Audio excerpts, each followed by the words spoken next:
Le commentaire de Fred Bérard.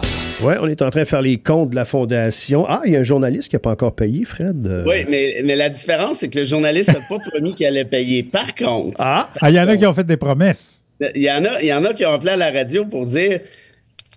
Viens chercher le chèque. Non, on n'appelle plus à la radio. C'est fini, ce temps-là. Ou texter, en tout cas. Fait qu'on est allé au bistrot, puis hop, il n'y a personne. OK, c'est correct. Et là, j'ai réécrit aux plus jeunes, que je nommerai pas, parce que je pense qu'il s'appelle Michael. Il dit, oui, tu peux payer ça cette semaine, sans faute. Là, ça fait 3 semaines. Fait que là, avant hier, mon oncle Fredo, il dit, salut, Michael. As-tu des nouvelles de la Fondation, vu que c'est le concours, on annonce les gagnants le 4 juin. Et là, il me ghost, il répond plus, il reprend plus mes messages. J'existe plus. Alors, on a eu une petite plug à radio gratis. Et là, pouf! Ouais, c'est sûrement un malentendu, Fred. Sûrement. Mais Michael, je t'interpelle haut et fort. C'est maintenant l'heure des comptes. Sinon, n'importe qui du bistrot, en fait, bien important de tenir sa parole, je dirais. Et ça, on vient de faire de la belle pub encore ce matin. Ça dépend comment tu vois ça. En tout cas, on vient de faire de la pub.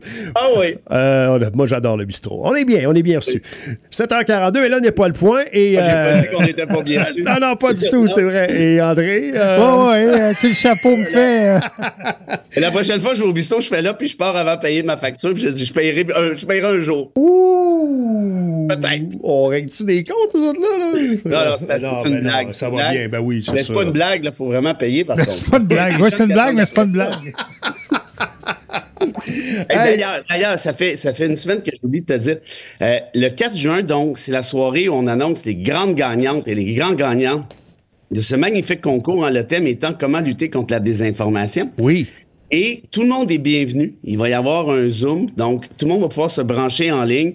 On vise peut-être 1 heure et quart, quelque chose comme ça. Et tous les gagnants avec le titre de leur texte vont être annoncés de toute évidence avec des belles bourses. Merci à ceux et celles qui ont payé. C'est grâce à vous. D'ailleurs, je salue notre ami Normand et notre amie Sonia qui ont fait un beau don la semaine passée, il y a ça quelques jours.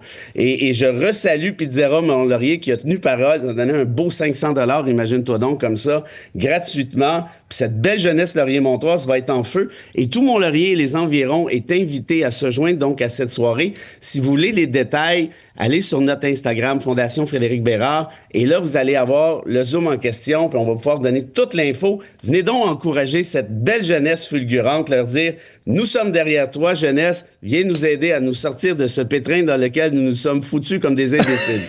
Alors, répétez après nous. Nous sommes derrière toi, jeunesse. Nous sommes derrière toi. Oui, voilà. Parce que l'idée du concours, c'est de donner la parole à ces jeunes-là. Oui. Mais ça, c'est la première étape. La deuxième étape, c'est évidemment de les écouter. On s'entend bien. Oui. Et idéalement, de pouvoir mettre en application certaines de leurs... Ça, on aimerait. Idéalement, et pour ça, il faut que ça résonne un peu. Il faut que ça résonne chez la population, il faut que ça résonne chez les médias et éventuellement chez nos politiciens et politiciennes qui, disons-le franchement, ont peut-être bien besoin de nouvelles idées. Ouais, et le thème m'interpelle beaucoup, tu le sais, donc comment contrer la désinformation. Alors, tout à fait. Vous êtes le bienvenu, oui. Right. Et bravo à Norm qui aurait pu mettre cet argent-là dans les lumières pour les synchroniser, mais non. C'est ça que je me suis dit. Écoute, le gars dépense une fortune en essence à chaque jour en attendant la lumière rouge. Puis malgré ça, il se dit non, je vais faire mon don à la Fondation. Puis il dit, Sonia, toi, qu'est-ce que t'en penses? Puis les deux, paf, beau don comme ça. Je trouve ça. La générosité de ce type de personne me fait vraiment plaisir. Tiens. Voilà. OK. Citation ce matin, ce mardi. Oui, alors... On avait l'air prêt, là, c'est juste... Oui, non. Alors, Stephen Hawking, le magnifique scientifique américain, c'est un grand vulgarisateur, comme il y en a assez, il y en a eu très peu, en fait. Et celle-là, je la connaissais pas. C'est Amelia Earhart, qui était une des premières aviatrices américaines, et qui a coaché un nombre impressionnant, apparemment, de femmes à devenir, elles aussi, aviatrices. Et là, on parle, elle est née, je pense, en 1897, ou en tout cas dans ce coin-là. Alors, quelqu'un qui a laissé sa marque lors du 20e siècle. Amelia Earhart. Alors, voilà. Stephen Hawking, le scientifique bien connu, Amelia Earhart, que vient nous décrire Fred. C'est vous qui décidez. 825-255-9909. Fred, hier, on a eu la visite à Info au Carré, notre émission d'affaires publiques, le lundi midi, du maire Bourdon, qui est venu demander des comptes à la CAQ. En l'occurrence, Chantal Janotte. Donc, il lui a donné 48 heures pour nous fournir un document qui authentifie que l'argent est débloqué pour Mont-Laurier. Daniel, moi, si je voulais faire le petit comique, là, je pourrais te donner aussi 48 heures pour que tu fasses ton don en fondation.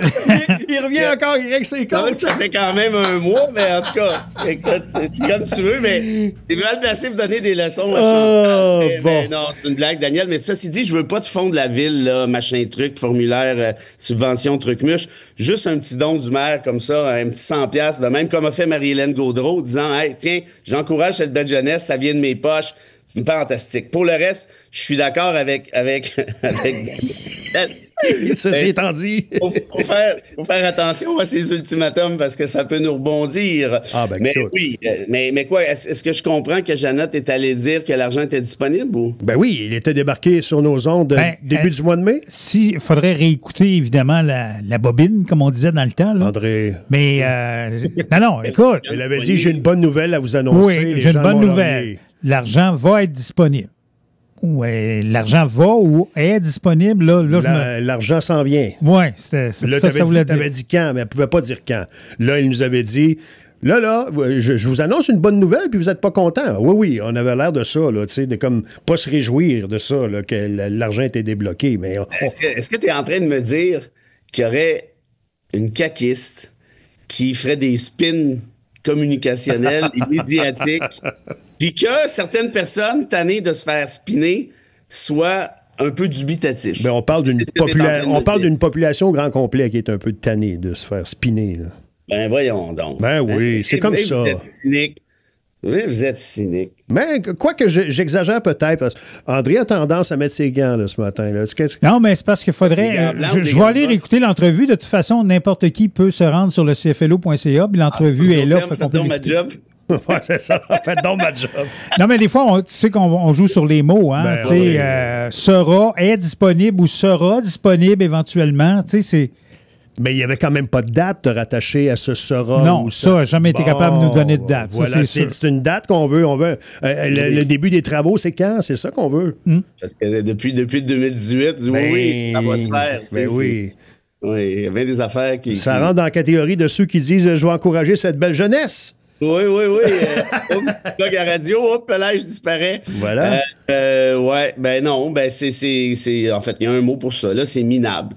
Quand tu veux niaiser une population sur quelque chose d'aussi névralgique que des soins de santé, parce qu'au final, c'est ça dont il en retourne. Oui, tout à fait.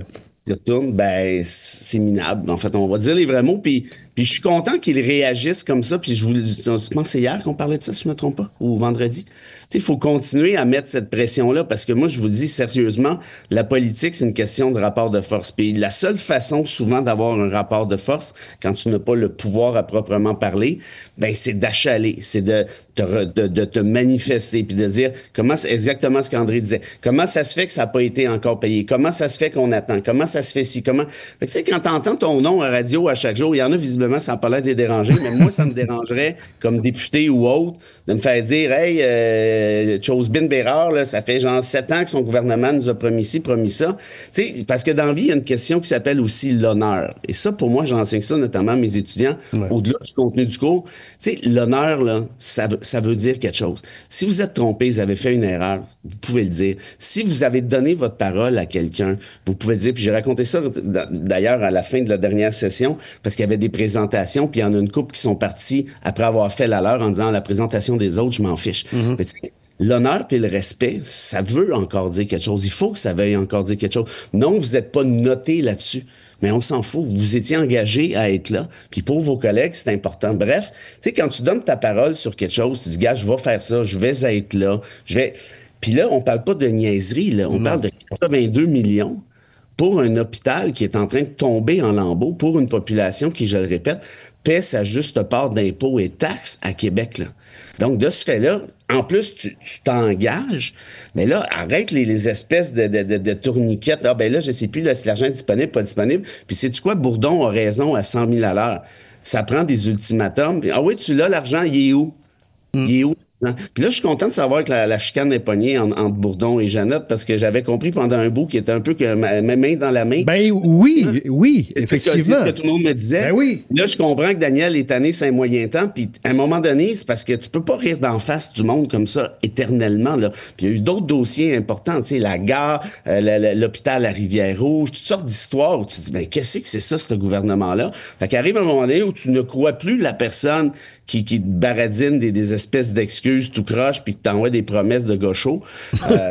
Voilà. Non, mais ça, la CAQ, c'est ça. La CAQ, c'est en plein ça. C'est ça l'expression. La CAQ, c'est une ribambelle de promesses de gaucho. C'est comme si t'as une business puis tes fournisseurs te payent jamais. Ils disent, oh oui, je te paye ça, ça sera pas long. Puis... Non, mais ça, moi, c'est pas pour rien que je me suis un petit peu fâché contre le bistrot là, ce matin parce que ça, c'est le genre d'affaires. Fais-moi pas perdre mon temps dans la vie. Si t'as pas d'argent pour quelque chose, tu sais, dis rien. Dis-moi pas, ouais. André, t'es en train de fondre. André l'a jamais promis. Non, mais pour moi, ça André, on l'a. Mais ça, c'est le genre d'affaires, tu sais. En plus, c'est un gouvernement en matière de santé. Tu peux pas niaiser le monde avec ça. C'est sérieux, là. C'est pas des niaiseries. Bref. Fait que l'honneur a disparu et que Daniel se fâche. Bravo. Et dirais-tu que l'honneur a disparu, pas seulement que dans ce dossier-là, mais... Ben, tu sais, je vais te dire... Au niveau de la société, ouais. Et voilà, mais c'est exactement là que j'allais. Tu sais, un gars comme Trump, y a-tu quelqu'un qui manque plus d'honneur que ça dans la vie? Il est menteur, il ment comme il respire, il dit n'importe quoi, il attaque les plus vulnérables, il se bourre les poches, il est toujours en train de passer d'une crossette à l'autre. Oui, mais c'est un mégalomane, il s'en rend même pas compte. Mais je m'en fous qu'il s'en rende compte pas. Je te dis juste que c'est ça le nouveau modèle maintenant pour plusieurs, de dire, regarde, tu peux faire ce que tu veux, tu peux être menteur, tu peux voler les gens, tu peux promettre des affaires, tu peux pas le faire, tu changes d'idée, tu changes de version, puis tu regardes la personne, tu dis, ah ben regarde, qu'est-ce que tu veux que je te dise? Mais ça crée des petits, puis tous les podcasts, les Andrew Tate, les masculinistes, c'est une gang d'espèces de comment je dirais, de sans-honneur. Tu sais, je vous parlais de Christine Owen hier, la secrétaire d'État au Homeland Security. Tu sais, il manque comme il respire. La fille qui est allée se prendre en photo devant les détenus de Salvador, qui veut créer une télé-réalité avec des immigrants pour dire, bon, le gagnant va avoir le droit à une citoyenneté américaine. Celle qui a tiré son chien de 14 mois à coup de 12 d'en face.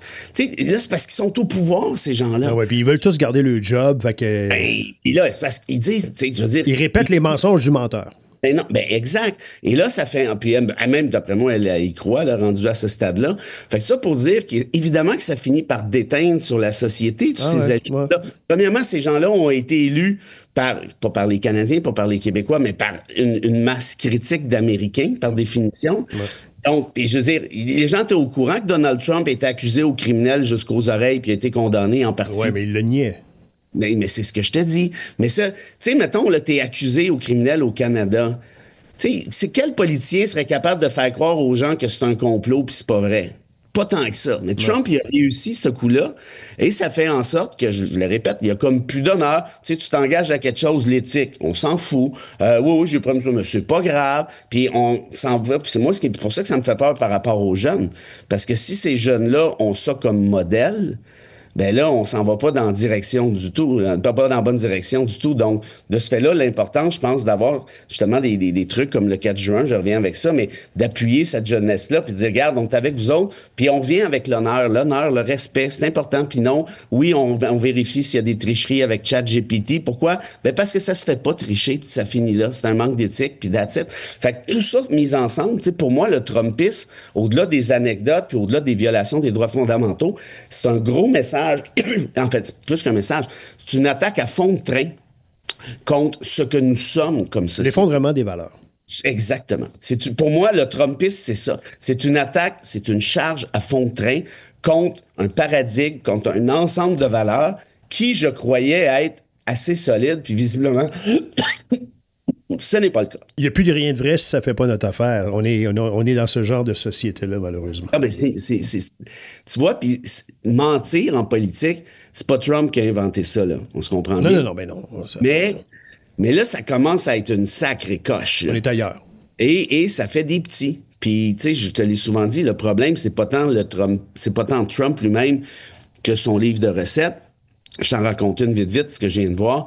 Au Royaume-Uni, ils ont importé le modèle trumpiste contre l'avortement. Écoute bien ça. Ils viennent de remplacer une directive de 2014 avec celle-ci. Ils ont donné comme ordre, si tu veux, au poste de police, aux policiers, pouvoir entrer, en fait, la possibilité de pouvoir entrer dans des domiciles sans mandat pour fouiller les ordinateurs et les téléphones portables des dames qui sont soupçonnées de s'être fait avorter illégalement. Pas sérieux. Et là, ils regardent les messengers, genre, la dame a écrit, je sais pas moi, à sa mère, à son ami, à sa sœur, à son chum, peu importe.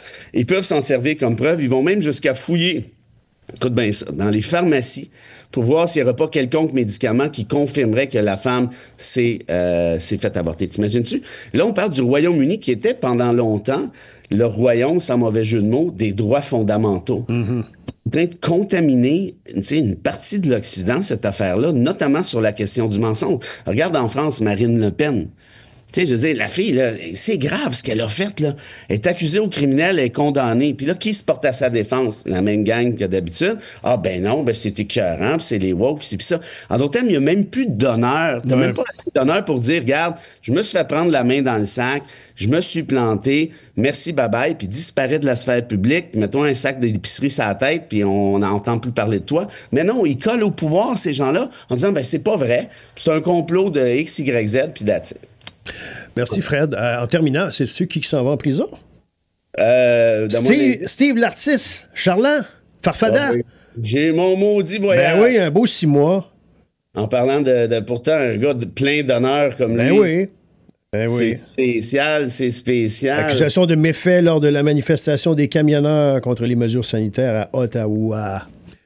Mon grand chum, il avait fait une belle vidéo sur moi, je ne sais pas si tu t'en souviens. Trudel, les Serge Trudel, le CFA. Oui, c'était beau, c'était sur le bord du poêle. T'as bien travaillé, c'est-tu le gars qui se promenait en truc, puis qu'on l'avait peut-être... Non, c'est pas le même, Non, le Farfada, c'est celui avec la barbe là, qui est dans le coin de... Ils n'ont pas tous des barbes? Non, mais l'autre, c'était drôle parce qu'il avait compris qu'on l'avait qualifié de raciste, puis il avait dans son char, puis il avait sorti du pain pita, puis il hein, c'est-tu raciste, ça, manger du pain pita? Oui.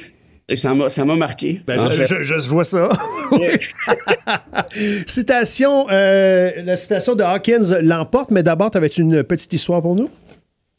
Ah, ben, très certainement. C'est l'histoire de Richard Williams, en 1912, qui a sombré avec le Titanic, imagine-toi. Puis l'eau, c'était pas tout à fait de Cancun, hein? C'était froid, c'est moins. Mais il a trouvé une manière. Puis, sais-tu, je suis allé, quand j'étais en Irlande, j'étais allé visiter le poste de départ du Titanic, là où les gens sont embarqués la dernière fois. C'était-tu à Cork, en tout cas? Moi, j'ai vu à Halifax où ils ont péri. En tout cas, il y a le musée là, du Titanic. Là. Ah, il faut que j'aille à Halifax, apparemment, que c'est fantastique. Le cimetière est là où il y a des milliers de personnes sans identité qui sont enterrées là. Wow.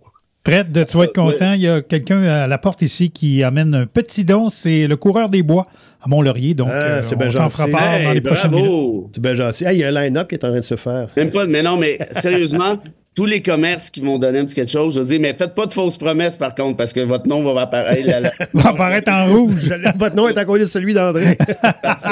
Non, André, il n'a rien promis, lui. Okay. Alors, Richard Williams, qui sombre avec le Titanic, écoute, il a tellement gelé que les médecins ils disent, on va être obligé de vous amputer, M. Williams, parce que là, ça n'a pas de bon sens. Puis il dit, je veux rien savoir. Fait qu'il a recommencé à marcher chaque jour du mieux qu'il pouvait pour réactiver la circulation, au point où, après un bout de temps, il a été capable de reprendre son sport préféré, c'est-à-dire le tennis. Wow. Il s'est rendu à Wimbledon et il a même gagné une médaille aux Olympiques. Ben voyons, toi. Moi, ça, je sais pas ça. Richard Williams, ben là, comment je te dis? Je peux pas tout savoir, t'as raison. Ouais, on peut le voir de même. C'est la façon gentille. Oui. Mais là, vous avez pris Hawkins, puis je vous comprends bien, mais je vais quand même faire les deux vite, parce que c'est quand même temps de laisser la place à cette grande dame qui était Amelia Earhart. Alors, Hawkins, dans un premier temps, il n'y a probablement pas de paradis ni d'après-vie. Nous avons seulement cette vie pour apprécier les grands designs de l'univers et pour ceci, je suis entièrement reconnaissant. André? Moi. Mais écoutez, Earhart, ça parle beaucoup. pas dans le même sens. C'est des beaux messages aujourd'hui. Ouais. Un seul acte de gentillesse, André Léonard. Oui. Un seul acte de gentillesse. Je vais en faire un acte de gentillesse, mais aller ouvrir la porte au monsieur qui veut faire un don. Ah ben oui, vas-y. Un seul acte de gentillesse envoie des racines dans toutes les directions et ces mêmes racines finissent par grandir et faire de nouveaux arbres. Fantastique. Hein? À demain, Fred. Lâchez pas, belle jeunesse, on l'encourage. Ouais, allez. salut. Le commentaire